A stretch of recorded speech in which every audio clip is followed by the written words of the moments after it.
Hi there. As more of you are using Google Classroom for the first time this week, I'm getting a lot of questions, and I just am using this to try to keep answering those questions. Today, I just want to talk to you about some different options when you're creating assignments or sharing materials with your students, which one you might want to choose and why. So, we're really going to focus on the Create button here, and we are going to look at creating materials first. When you create a material, the purpose of this is to just share material with everyone. If you have a link to a video that you want everyone to watch, if you have a handout that you want everyone to receive, you use this to share it with them. You put in the title, you put in a description, you add whatever it is that you want them to see, whether it's you're sharing something from your Google Drive, a link to a website, you can upload a file from your computer or post a link to a video on YouTube. And when you do that, and I'm going to do that really quickly here just so we have something that we can share. I'm going to look in my drive and find whatever comes up first. I'm going to share that with everybody. Now my only choices that are left is, do I share it with all students in the class, or do I need to individualize this so that only certain students see it? And then I want to assign a topic. There might already be a topic that's appropriate. If not, I can create a topic. And you certainly want to use topics. It makes it easier on the people on the other end to find information. That's all there is to sharing material. Quick and easy. You can post it and you're done. But there are some different features if you're sending out an assignment. Now, in general, you might feel like, well, an assignment is not the right thing because an assignment attaches point values to things. It attaches a due date. You can set all of those to ungraded and no due date given, so you don't have to worry about that. You can still manage your topic assignment, and you can still manage whether it goes to everyone in the class or just select students in the class. You're going to set it up the same. You're going to create the title for the assignment. You're going to create the instructions, and you're going to add whatever activity it is that you want the students to be working on. Here's the difference. Let me add this and I'll show you. I'm going to add this list again. Now this is a list. Now I don't want them to just see it, but I want them to do something. In the instructions, I'm going to tell them to write at the end of the list, add on their favorite type of dessert or whatever.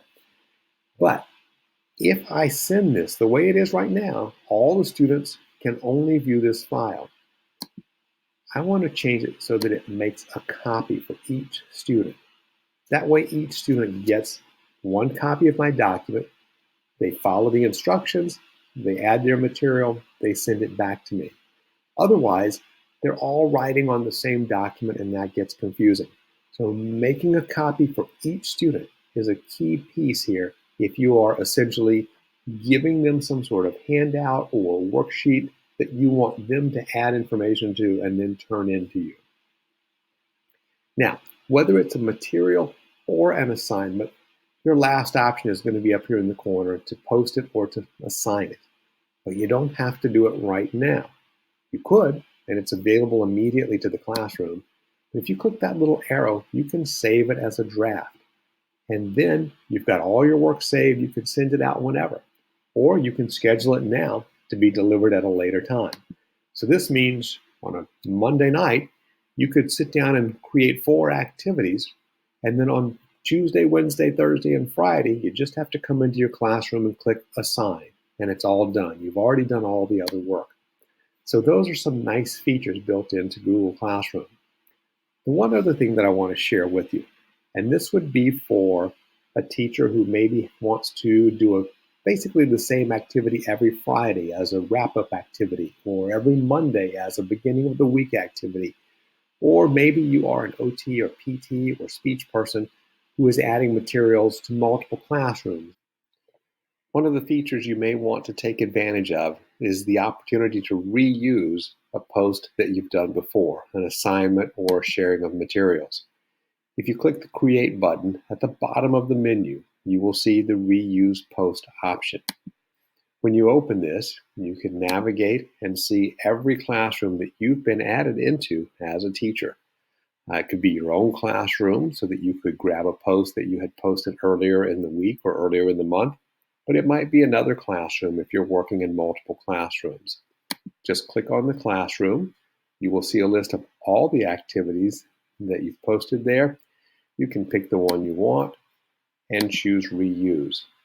It will bring that activity from the other classroom into the current classroom. It will open it up in the edit screen, and that will give you an opportunity to change the instructions if necessary, to assign it to the appropriate students, to assign it to the correct topic, and then hit post or assign.